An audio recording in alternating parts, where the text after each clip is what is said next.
जय हिंद साथियों। देखिए, पिछले क्लास में हम लोग देखे थे गोलीय दर्पण का फोकस बिंदु और फोकस दूरी। उसमें समझाया गया अवतल दर्पण का फोकस बिंदु, अवतल दर्पण की फोकस दूरी भी बताया गया, उत्तल दर्पण का फोकस बिंदु और फोकस दूरी के बारे में बताया गया। यह बराबर r/2 गोलीय दर्पण की फोकस दूरी वक्रता त्रिज्या की आधी होती है। यह सिद्ध भी किया गया था। तो पिछले लेक्चर में हम लोग ये सब बातें देख लिए थे। आज हम लोग समतल दर्पण की फोकस दूरी देख लेते हैं और इसके बाद क्या पढ़ेंगे, बहुत महत्वपूर्ण चीज पढ़ेंगे, प्रतिबिंब। प्रतिबिंब कैसे बनता है याद रटना नहीं पड़ेगा। अगर आपने लेक्चर देख लिया तो जो अवतल दर्पण से प्रतिबिंब बनाएंगे, उत्तल दर्पण से प्रतिबिंब बनाएंगे, समतल दर्पण से, किसी भी दर्पण से प्रतिबिंब बनाएंगे तो आपको रटना नहीं पड़ेगा। ठीक है, लेकिन प्रतिबिंब बनता कैसे है पहले ये सीख लीजिए बस, फिर इसी तरह से हर चीज, हर दर्पण में आप बना लेंगे। यहां तक लेंस में भी बड़ा काम करेगा। तो आज की क्लास बहुत इंपॉर्टेंट है। पहले समतल दर्पण का फोकस, समतल दर्पण की फोकस दूरी पढ़ लीजिए, इसके बाद जरूरी है प्रतिबिंब। प्रतिबिंब जरूर आज सीखना है। ठीक, तो आइए समतल दर्पण की फोकस दूरी पढ़ते हैं। क्या होता है समतल दर्पण फोकस दूरी? अवतल उत्तल का तो जानते हैं, समतल का चलो पढ़ते हैं। अब समतल का क्या होता है कि ये देखिए सर, ये समतल दर्पण है, ये देखिए जी, ये समतल दर्पण है। अब ठीक बीचों बीच एक लाइन गुजार दी है, ठीक बीचों बीच एक लाइन गई और ये मुख्य अक्ष का काम करेगी जी। ये जो है ये पोल हो गया और सेंटर इसका समतल दर्पण का अनंत पर होता है। वक्रता केंद्र कहाँ होता है? अनंत पर मान लो। क्यों? क्योंकि गोली होता है तो किसी गोले का भाग होगा तो सेंटर जो होता है वही गोली दर्पण का सेंटर होता है। लेकिन जो समतल दर्पण होता है अनंत आकार के गोले का भाग माना जाता है, इसका सेंटर तो अनंत होता है। फिलहाल इसमें सेंटर की जरूरत नहीं पड़ती क्योंकि अभिलंब अपने को पता है 90 डिग्री बन जाता है आसानी से। तो चलो ये देखो, ये क्या है भाई साहब? अनंत। अनंत है, अनंत से ही क्या चलती है? समांतर किरणें चलती हैं। समांतर किरणें कहां से चलती हैं? अनंत के किसी बिंदु से समांतर किरणें चलती हैं। ठीक है, चलो मुख्य अक्ष के समांतर किरण ले आ रहे हैं। ये देखो मुख्य अक्ष के समांतर किरण आ गई, ये भी किरण मुख्य अक्ष के समांतर आ गई। सर मुख्य अक्ष के समांतर किरण गई। ठीक है, अब चलो देखो यहाँ ये आपतन बिंदु हो गया, ये आपतन बिंदु हो गया। अभिलंब खींच के लौटाओ इसे, तो इस पर अभिलंब खींचोगे तो क्या होगा? ये यही तो अभिलंब आएगा, अभिलंब यही आएगा। तो अभिलंब की दिशा में जा रही है किरण। I बराबर 0, R बराबर 0। पिछली क्लास में या कक्षाओं में हम बताए हैं कि अगर अभिलंब की दिशा में गई कोई किरण तो दर्पण से परावर्तन के बाद क्या होगा? अपने मार्ग में वापस आ जाएगी, अपने मार्ग में वापस हो जाएगी। ये भी वही होगा। देखो अभिलंब की दिशा में किरण है, दर्पण से परावर्तन के बाद क्या होगा? अपने मार्ग में वापस हो जाएगी। ये वापस लौटने वाली कौन सी किरण होंगी? परावर्तित किरण होंगी। अब जरा फोकस बिंदु का परिभाषा आप पढ़िए। फोकस बिंदु का परिभाषा क्या था? मुख्य अक्ष के समांतर चलने वाली प्रकाश किरणें दर्पण से परावर्तन के बाद मुख्य अक्ष के जिस बिंदु पर काटती हैं उसी को फोकस बिंदु कहते हैं। चलो देखते हैं, काटेंगी या काटती हुई प्रतीत होती है। तो समांतर किरणें कहां से आती हैं? सर अनंत से। और समांतर किरणें कहां जाके काटेंगी? अनंत पर। लाइट में दो बातें आप ध्यान दीजिएगा, किस बिंदु से चलने वाली किरणें समांतर होती है? अनंत के किसी बिंदु से चलने वाली किरणें यहाँ तक आते आते समांतर होती हैं। और समांतर किरणें जाके कहाँ काटेंगे? अनंत पर। सूर्य तारे कहाँ माने जाते हैं? अनंत पर। तो सूर्य से चलने वाली किरणें कैसी होती है? समांतर। क्वेश्चन आ सकता है सूर्य से चलने वाली किरणें कैसी होती है? समांतर होती है। तो समांतर किरणें कहाँ आके काटती हैं? सर अनंत पर। तो यहाँ आके काटेंगे, अनंत यहाँ है तो अनंत पर अगर काटेंगी तो अनंत पर क्या होगा? मुख्य अक्ष के समांतर चलने वाली प्रकाश किरणें दर्पण से परावर्तन के बाद मुख्य अक्ष के जिस बिंदु पर आके मिलती है उसी को तो फोकस बिंदु कहते हैं दर्पण का। ये डिफिनेशन से ये फोकस बिंदु हो गया दर्पण का। अब पोल और फोकस बिंदु के बीच की दूरी क्या कहलाती है? सर फोकस दूरी कहलाती है। तो फोकस दूरी क्या हो गई? यहां से यहां तक की फोकस दूरी अनंत। तो आपने यहां सीखा कि समतल दर्पण की फोकस दूरी क्या होती है? यह बराबर अनंत। अब एक बात और यहीं जान लो, समतल दर्पण पूछ लेगा डायरेक्ट, समतल दर्पण की क्षमता, अगर क्षमता पूछ ले, पावर P बराबर क्या होता है, तो देखो सीधी सी बात है, क्षमता दो प्रकार का होता है, एक अभिसारी एक अपसारी। तो क्या ये किरण जो लौटा रही है किरणों को, ये सिकोड़ रहा है? नहीं, तो सिकोड़ने वाली क्षमता शून्य। फैला रहा है? फैलाने वाली क्षमता शून्य। नहीं फैला रहा है ना, तो न फैला रहा है न सिकोड़ रहा है, तो दोनों क्षमता शून्य हो गया। दो प्रकार का क्षमता होता है, इसका मतलब कुल क्षमता शून्य हो गया। अदरवाइज आप न्यूमेरिकली भी कर सकते हो इसे। ये देखो P बराबर 1/f लेंस में आप पढ़ते हो, दर्पण में -1/f, ऐसा ही होता है। हालांकि हम जीरो और अनंत के केस में माइनस प्लस कोई मतलब नहीं है। तो ये देखो, ये आपका वैल्यू क्या हो जाएगा, अनंत। अब अगर अनंत रखे तो 1/अनंत का मान क्या होता है, शून्य। 1/अनंत बराबर क्या होता है, शून्य। तो पावर क्या हो जाएगा, शून्य। समझ रहे हैं? तो समतल दर्पण की फोकस दूरी अनंत और समतल दर्पण की क्षमता क्या होती है, शून्य होती है। अगर वक्रता त्रिज्या पूछे तो वक्रता त्रिज्या भी बता सकते हो, F बराबर r/2 होता है। r बराबर क्या हो जाएगा, 2f। तो 2 गुणे अनंत, F का मान अनंत है, तो क्या हो जाएगा, अपने आप अनंत हो जाएगा। r बराबर वक्रता त्रिज्या भी क्या हो जाएगी, अनंत। तो जो कुछ पूछे आप बता सकते हो। इस तरह से चाहे दर्पण समतल दर्पण की फोकस दूरी पूछे अनंत होता है, क्षमता पूछे शून्य होता है। ये दोनों ऑब्जेक्टिव क्वेश्चन जो बहुविकल्पी क्वेश्चन होते हैं उसमें ज्यादातर आते हैं, बहुत महत्वपूर्ण है, इसलिए इसे बना लीजिए और फिर हम लोग प्रतिबिंब पढ़ने चलते हैं। ठीक, चलो बनाओ। देखिए प्रतिबिंब देखते हैं, इमेज क्या होता है, प्रतिबिंब। अब यही सीखना बहुत महत्वपूर्ण है। प्रतिबिंब, प्रतिबिंब क्या होता है, हमने देखो अवतल दर्पण उत्तल दर्पण पढ़ा है, इन्हीं के समतल दर्पण पढ़ा है, जानते हैं समतल के बारे में। यही दो तीन किस्से हम लोग सीखते हैं। अभी लेंस हमने नहीं पढ़ा कि अवतल लेंस क्या होता है, उत्तल लेंस, वो आगे पढ़ेंगे, लेकिन जब अपवर्तन पढ़ेंगे तब समझ में आएगा। दर्पण से चलो प्रतिबिंब हम सीख लेते हैं, फिर प्रतिबिंब का पूरा डिफिनेशन लिखा देते हैं, फिर अपवर्तन जब आएगा तो लेंस से भी प्रतिबिंब बना लेंगे। चलो समझो बात को। ये कौन सा दर्पण सर, अवतल दर्पण। केवल बनाना नहीं है, चित्र नहीं बनाना, ये नहीं शुरू हो जाओ चित्र बनाने, चित्र नहीं बनाना है, परेशान ना हो, केवल समझने के लिए है। समझ लो बढ़िया से। P मतलब पोल, सेंटर C, और ठीक मध्य में क्या होता है, F होता है। चलो जान गए हो तो लिख दो, नहीं तो कोई बात नहीं। ठीक है, अब हमें क्या बनाना है भाई, प्रतिबिंब। तो किसी बिंदु का प्रतिबिंब बनाओ। किसी बिंदु का हम क्या बनाने जा रहे हैं, प्रतिबिंब। क्योंकि दुनिया की हर एक वस्तु छोटे छोटे बिंदुओं से मिलकर बनी है, छोटे छोटे कणों से मिलकर बनी है। तो एक कण का अगर बना लोगे तो जैसे एक कण का बनेगा उसी तरह पूरे बिंदु का बन जाएगा। ठीक है, किसी एक बिंदु का बनाओ, उसका नाम हम कुछ रख देते हैं ओ, ऑब्जेक्ट है, कोई पॉइंट ऑब्जेक्ट है वो। ठीक है, अभी पूरा वस्तु रख देंगे ए बी, लेकिन पहले बिंदु का बनाते हैं। तो बिंदु ओ से, ऑब्जेक्ट ओ से हमें क्या चल रही है, दो किरणें।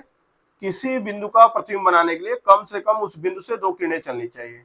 अब आपके मन में क्वेश्चन होना चाहिए, क्यों दो किरणें चलनी चाहिए, एक किरण क्यों नहीं आना चाहिए। आ गया हो तो अच्छी बात, उसे रखे रहिए अपने पास। किसी बिंदु का प्रतिबिंब बनाने के लिए कम से कम उस बिंदु से दो किरणें चल के दर्पण पे गिरनी चाहिए, या लेंस होगा तो लेंस पे गिरनी चाहिए। तो चलो कम से कम दो किरणें, मतलब एक किरण से प्रतिबिंब नहीं बनेगा। और सर ज्यादा से ज्यादा जितना ले जा सको, 2 करोड़ अनंत, सीधे जितना ले जाना हो, कम से कम दो। तो दो ले चलो, गिरा दो यहाँ, चाहे जैसे गिरा दो, कोई दिक्कत नहीं। ठीक है, ले गए ऐसे गिरा दिए, कहीं से भी ले जाओ गिरा दो, कोई दिक्कत नहीं है। चलो एफ को भी हटा दे रहे हैं कुछ देर के लिए, कोई दिक्कत नहीं है, चाहे रखो चाहे हटाओ। अभी हम नियम का फॉलो नहीं कर रहे हैं ना, नियम यह है कि प्रतिबिंब बनाने का नियम पढ़ाएंगे तो यह रोल आ जाएगा, तो आपको अभिलंब वगैरह ड्रॉ नहीं करना पड़ेगा, नियम पढ़ाएंगे तब। अभी हम नियम नहीं पढ़ाते, अभी अभिलंब खींच के आपको प्रतिबिंब बनाना सिखाते हैं, कैसे करोगे अगर नियम नहीं कुछ याद है तब। अभी आगे सिखाएंगे प्रतिबिंब बनाने के नियम, अवतल दर्पण से, उत्तल दर्पण से। लेकिन अगर आपको कोई नियम नहीं याद है फिर भी प्रतिबिंब बना लोगे, क्योंकि सबसे बड़ा नियम, जनरल नियम जो जा रहा है बता रहा हूं। सी से क्या करो सर, इस बिंदु पर अभिलंब खींच दो, क्योंकि ये आपतन बिंदु है, दो किरण गिर गई ना दर्पण पर। हाँ, सी से क्या करें सर, अभिलंब खींचो, मतलब सी से मिला दो आपतन बिंदु को, तो अभिलंब हो गया, जितना कोण बनाते हुए आई उतने कोण बनाते हुए जाई, जितना कोण बनाते हुए आई उतने कोण बनाते हुए जाई, चली गई। अब बताओ ये यहां पर गिर रही है ना, तो यहां पर भी क्या करोगे, सी से मिला दोगे तो अभिलंब हो जाएगा, क्योंकि बिना अभिलंब के तो लौटा नहीं सकते सर। हाँ सही कह रहे हैं, अविलंब हो गया, जितना कोण बनाते हुए आएंगे उतने कोण बनाते हुए जाएंगे। ठीक है, यहां कट कर दी तो यही क्या बन गया आपका पृथ्वी। मतलब समझ रहे हैं, ध्यान दीजिएगा। आप कहेंगे सर कट तो यहां भी कर रही है, मिल तो यहां भी रही है, नहीं, परावर्तित किरण कहां मिल रही है, देखिए परावर्तित किरण, परावर्तित, ये देखो ये परावर्तित है और ये परावर्तित है, ये यही मिल रही है दोनों। अगर यहां आप देख रहे हो ऊपर इसके, तो ये परावर्तित तो है लेकिन ये आपतित किरण है। दोनों परावर्तित किरणें जिम्मेदार होती हैं किसके लिए, पृथ्वी के लिए। अपवर्तन में अपवर्तित किरणें, मतलब घटना परावर्तन अपवर्तन के बाद जो हो प्रतिबिंब जिम्मेदार होता है, बनता है। मतलब किसी बिंदु का प्रतिबिंब बनाना है, उससे 2 किरण लो, दर्पण पे गिरा दिए और अभिलंब खींच के लौटा लो, लौटाना तो सिखा चुके हैं, अभिलंब खींच के लौटा लो, लौटते समय जहां वो मिल जाएंगी वही बन जाएगा प्रतिबिंब। तो यहां मिल गई दोनों परावर्तित किरण, यही प्रतिबिंब बन गया। तो चलो देखते हैं जरा और आगे, थोड़ा सा और समझने का प्रयास करते हैं। ये कौन सा दर्पण है, समतल, ये क्या है, ऑब्जेक्ट। एक किरण ऐसे गई, एक किरण ऐसे आई, मान लो 2 किरण यहां भी आ गई। अब क्या होगा भाई, सर अब क्या करें, किरण गिराओगे दर्पण पे तो क्या करोगे, अभिलंब खींच के लौटाओगे। तो चलो ये आपतन बिंदु हो गया, यहां पर क्या करें मेरे भाई, अभिलंब खींच दो, ये अभिलंब हो गया, इस पर भी क्या करो, अभिलंब खींच दो, बिना अभिलंब के तो कुछ करना ही नहीं है। अब भाई अभिलंब खींच दिए, अभिलंब खींच दिए। अब आने वाली किरण जितना कोण अभिलंब के साथ बनाई जाने वाली भी बोलो उतने कोण बनाएगी क्या, जी हाँ, नियम तो नियम। अब आने वाली जितने कोण बनाई जाने वाली उतने बनाएगी क्या, हाँ बिल्कुल। तो बताओ ये इधर जा रही वो उधर जा रही है, कहीं काटेंगी नहीं काटेंगी, जबकि यहाँ क्या था, परावर्तित काट रही थी, और यहाँ ये इधर इधर जितना आगे जाएगी देखो, ये इधर इधर गैप बढ़ता जाएगा, तो कभी काटेंगी नहीं। तो इसका मतलब प्रतिबिंब नहीं बनेगा क्या, नहीं बनेगा, तो बनेगा। तो अगर लौटने वाली किरण नहीं काट रही हैं तो उन्हें पीछे बढ़ाओ, परावर्तित किरण को पीछे बढ़ाओ। सर पीछे कैसे बढ़ाएंगे, दर्पण के चीर के जाएगी, बिल्कुल नहीं, डॉट डॉट से बढ़ाओ, आभास करो, प्रतीत करो। तो डॉट डॉट से पीछे बढ़ाओ, डॉट डॉट डॉट डॉट, देखिएगा यहाँ दिख रहा है, डॉट डॉट डॉट, यहां तक दिख रहा है कि नहीं, दिख रहा है, बिल्कुल। तो ये हो जाएगा इमेज, मतलब आभास हो रहा है। यहां क्या हो रहा है, इस बिंदु से आती हुई ये भी आभास हो रही है, ये भी, काम खत्म, प्रतिबिंब बन गया।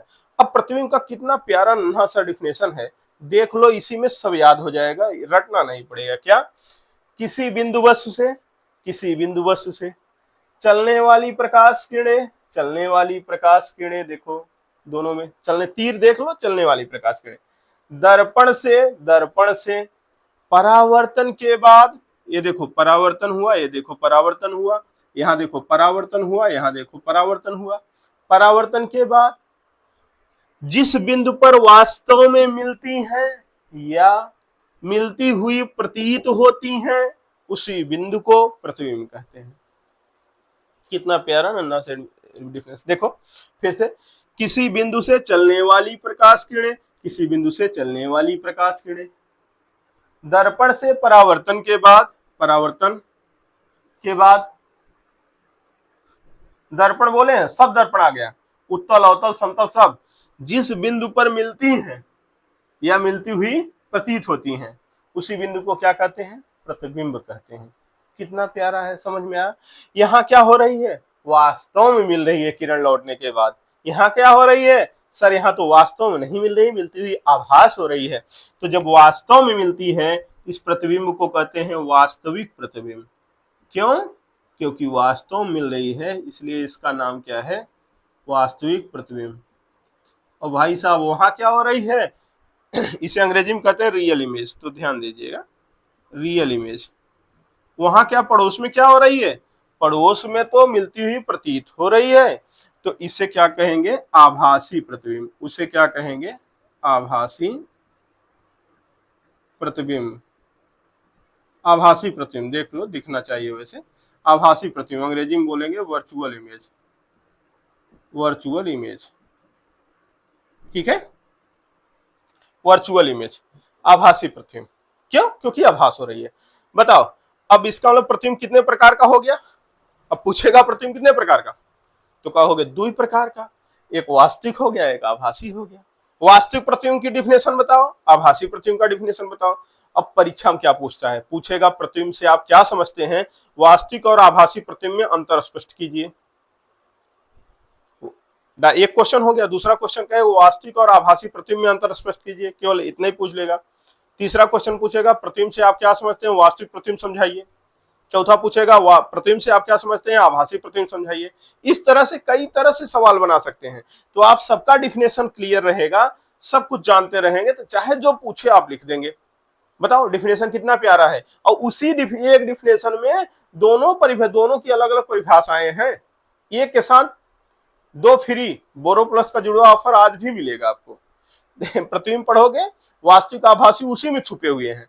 देखो, किसी बिंदु बस से चलने वाली प्रकाश किरणें दर्पण से परावर्तन के बाद जिस बिंदु पर वास्तव में मिलती हैं, वास्तविक।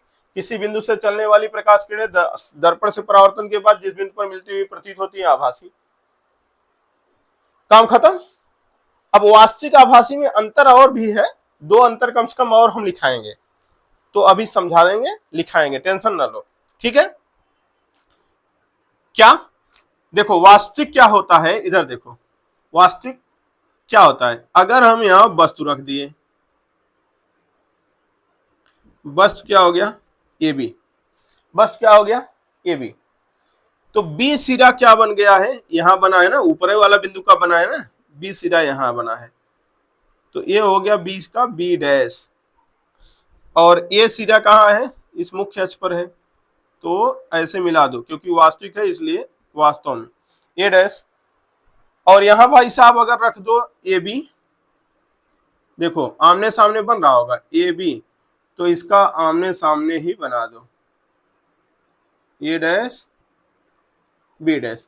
दोनों देखो कैसा दिख रहा है, ये देखो उल्टा दिख रहा होगा, और वो कैसा दिख रहा है, सीधा दिख रहा है। तो वास्तविक कैसा होता है सर, उल्टा होता है।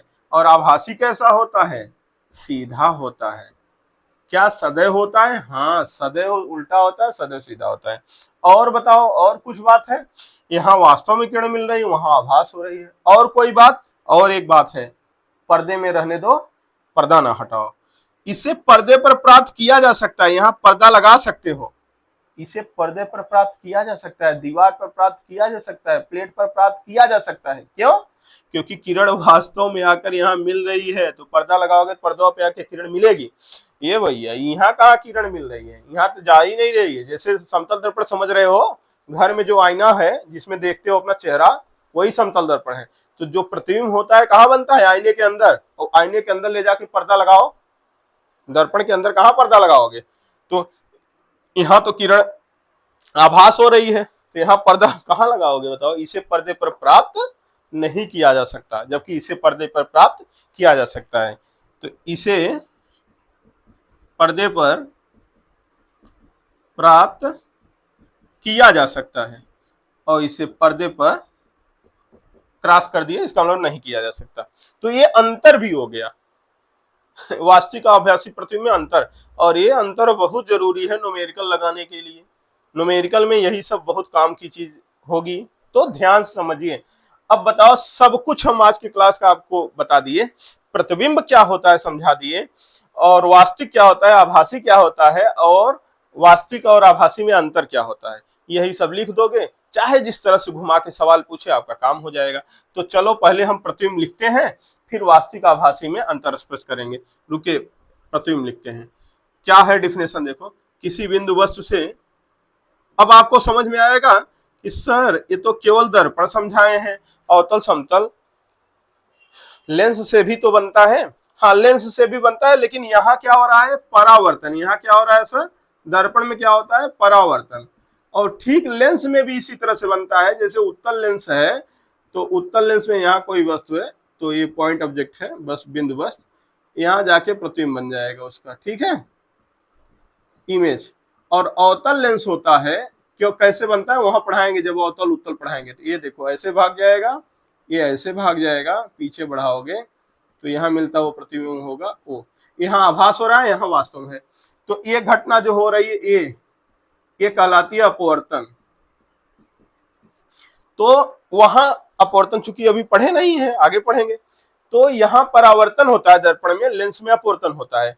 तो हम लोग डिफिनेशन प्रतिबिंब का लिखते समय दोनों कंबाइन कर लेंगे, परावर्तन अपवर्तन दोनों।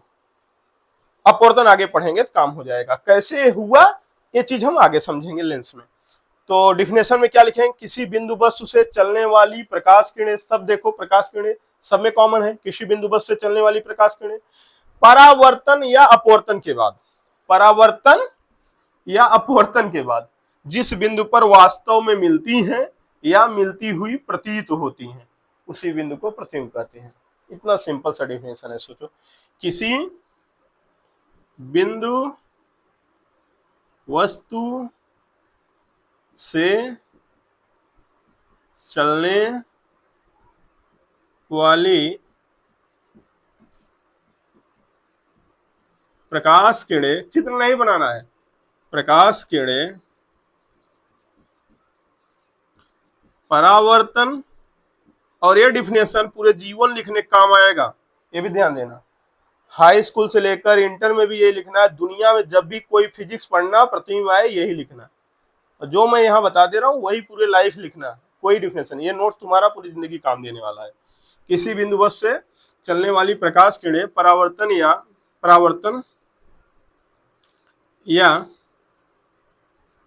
अपवर्तन के बाद, भाई दर्पण होगा तो परावर्तन होगा और लेंस होगा तो अपवर्तन होगा, परावर्तन या अपवर्तन के बाद जिस बिंदु पर वास्तव में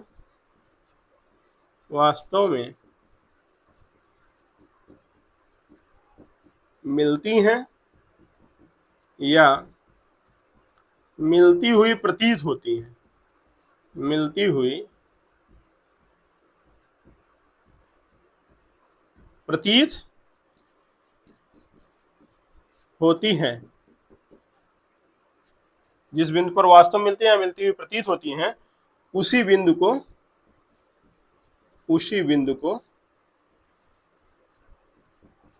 क्या कहते हैं, प्रतिबिंब कहते हैं, प्रतिबिंब कहते हैं। ठीक है, ये समझ में आ गई बात।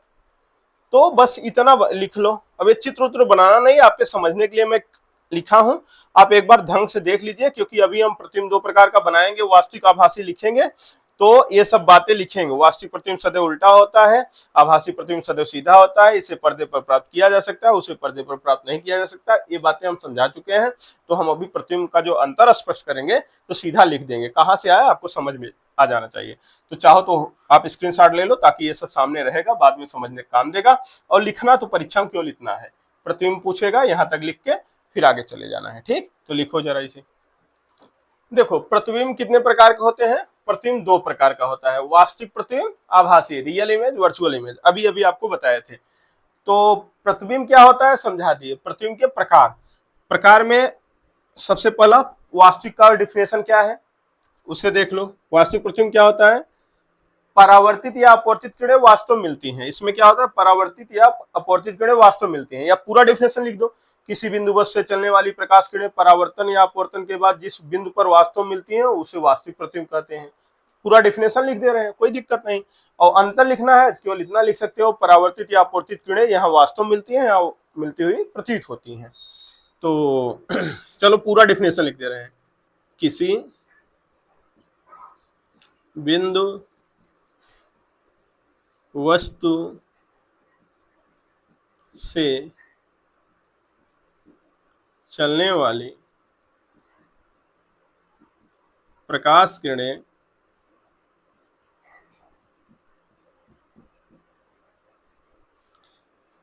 परावर्तन या अपवर्तन के बाद जिस बिंदु पर वास्तव में मिलती हैं, कहाँ मिलती हैं, वास्तव में मिलती हैं, वास्तव में मिलती हैं, यही समझाए थे ना, वास्तव में मिलती हैं, उसी बिंदु को क्या कहते हैं, वास्तविक प्रतिबिंब। उसी बिंदु को वास्तविक प्रतिबिंब कहते हैं, वास्तविक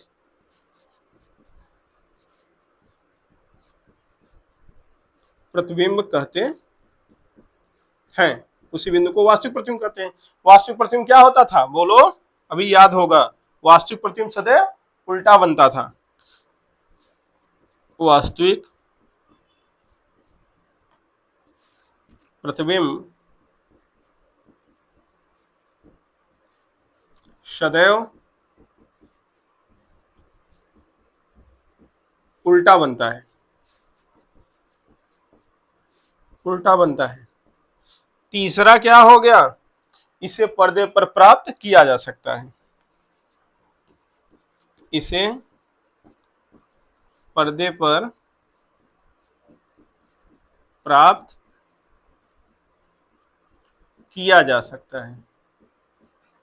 ये जरूरी है जान लेना, नींद में भी रहो, ये दोनों जरूरी है, दूसरा और तीसरा सदैव याद होना चाहिए, बहुत जरूरी है न्यूमेरिकल के दृष्टि से। सवाल लगाने के लिए केवल यही दो आपको आना चाहिए, दोनों में डिफरेंस बहुत जरूरी है। अब देखो आभासी वाले में 3 अंतर दिखा दो। पहला तो डिफिनेशन लिख दो, सेम यही डिफिनेशन, बस यहाँ जो हाँ वास्तव मिलती है वहां मिलती हुई प्रतीत हो जाएगा।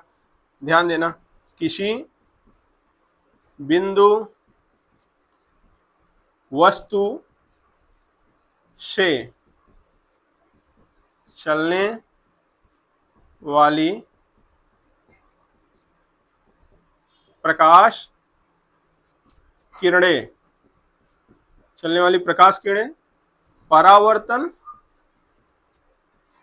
या अपवर्तन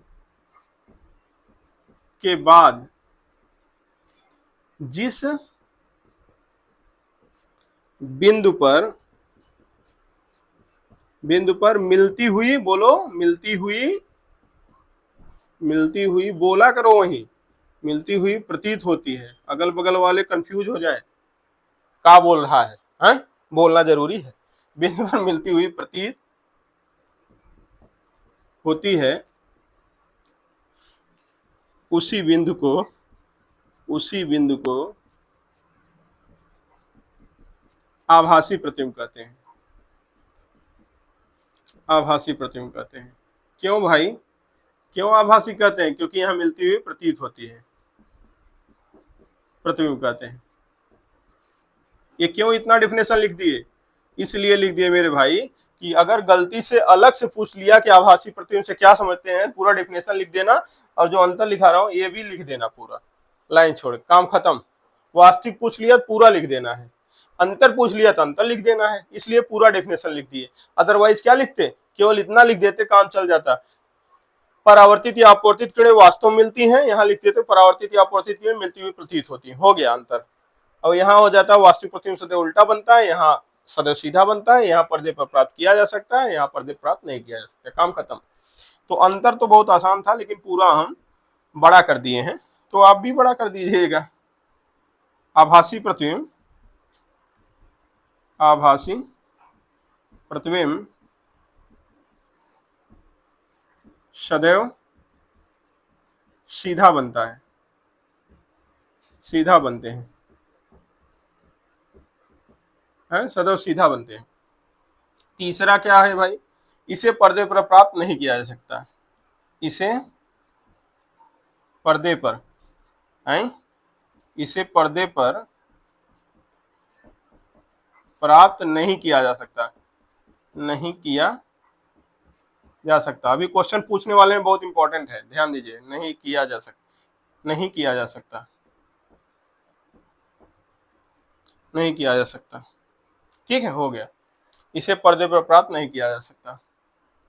चलो अब जरा आप समझिएगा, दो पर ये जो दो बातें हैं, एक ये और एक ये, मतलब ये दूसरा और तीसरा, दूसरा और तीसरा आपको एकदम से याद होना चाहिए। किसी भी समय आपसे पूछा जाए, नींद में भी उठा के पूछा जाए, आपसे 3 बजे रात उठा के पूछ लिया जाए कि बताओ वास्तविक आभासी मंत्र क्या है, तो तुरंत ये दूसरा तीसरा आपके दिमाग पे आ जाना चाहिए, क्योंकि न्यूमेरिकल के लिए यही इंपॉर्टेंट है। हम तो कहेंगे ना, अंतिम सांस चल रही हो, और इस तरह से ये याद होना चाहिए कि अंतिम सांस चल रही हो और कोई पूछे कुछ याद है, कहते नहीं, जब देखोगे कोई जाने वाला होता है तो उससे पूछते हैं पहचानत है चेहरा पर उसी तरह से तुमसे अगर कोई पूछे अंतिम सांस जब चले, हम लोग 100 साल तुम जी लो, अंत आ जाए, तब भी ये याद होना चाहिए। 100 साल बाद भी कोई जाते समय पूछे कि कुछ याद है, तो कहो हाँ, वास्तविक प्रतिबिंब सदैव उल्टा बनता है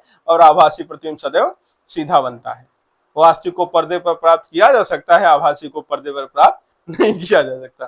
ठीक है, तो अंतिम सांस के समय भी ये तुम्हें याद होना चाहिए। इस तरह से अंतर, ये अंतर बहुत जबरदस्त है। अब क्वेश्चन मेरा क्या था जरा समझा। पर्दे पर प्राप्त हो वास्तविक है, कहीं भी पर्दा दिख गया वास्तविक, प्लेट पे प्राप्त हो वास्तविक, ठीक है, किसी भी परत पे प्राप्त होगा वास्तविक, पहचान जाना वास्तविक है। बोल दो उल्टा है तो पहचान जाओ वास्तविक है। वास्तविक आभासी से पूरा माइनस प्लस चलेगा ना, इसलिए कह रहा हूं, इसे याद रखो। अब आपसे एक सवाल पूछा था आईआरटी में, बहुत इंपॉर्टेंट, जरा उसे भी बता दो आप, मतलब बहुविकल्पी पूछ सकता है आपके यहां भी। कह देगा कि आंख के अंदर रेटिना पर बना हुआ प्रतिबिंब कैसा होता है। आंख के अंदर रेटिना पर बना हुआ प्रतिबिंब कैसा होता है, तो बिना सोचे समझे आप बता सकते हो। क्या बताओ, रेटिना क्या है? एक तरह का पर्दा है।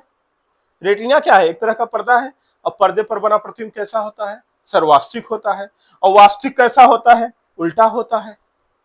वास्तविक कैसा होता है? उल्टा होता है। तो इसका मतलब रेटिना पर बना हुआ प्रतिबिंब क्या होगा? वास्तविक होगा, उल्टा होगा। ब्रेन अनुभव के आधार पर इसे सीधा देखता है। ठीक है, काम खत्म। और ऑप्शन में था वास्तविक उल्टा, वास्तविक सीधा, आभासी उल्टा, आभासी सीधा। तो क्या बताना है? वास्तविक उल्टा। रेटिना पर बना हुआ प्रतिबिंब वास्तविक और उल्टा होता है। ठीक जी, तो दुनिया में हर एक वास्तविक प्रतिबिंब उल्टा होगा, उल्टा प्रतिबिंब वास्तविक होगा, सीधा प्रतिबिंब आभासी होगा, आभासी प्रतिबिंब सीधा होगा। एकदम भूसा की तरह भर लो दिमाग में। ठीक है, तो इसे पढ़ लो। आज के लिए इतना ही।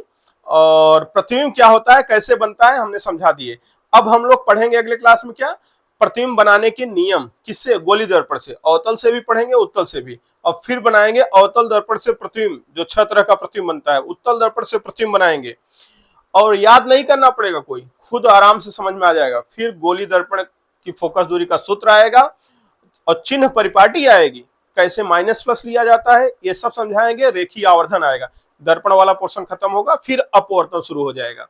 ठीक है, अपवर्तन शुरू हो जाएगा। अपवर्तन जैसे पढ़ाएंगे, लेंस वेंस आ जाएगा उसमें। बातें समझ में आई? हाँ, तो ये सब प्रोसेस चल रहा है। बड़े प्यार से हम लोग पढ़ते रहेंगे, लेकिन आपसे बस इतनी गुजारिश है कि आप चैनल सब्सक्राइब करें और यह ज्यादा से ज्यादा लोगों तक पहुंचाएं। चैनल को लिंक भेजें, जिससे लोग सब्सक्राइब करें। ज्यादा से ज्यादा लोग जुड़ोगे तो हम लोग मेहनत अपार करेंगे। ठीक, तो तैयारी अच्छे रखो, पढ़ो। आगे मिलते हैं अगली क्लास में। धन्यवाद।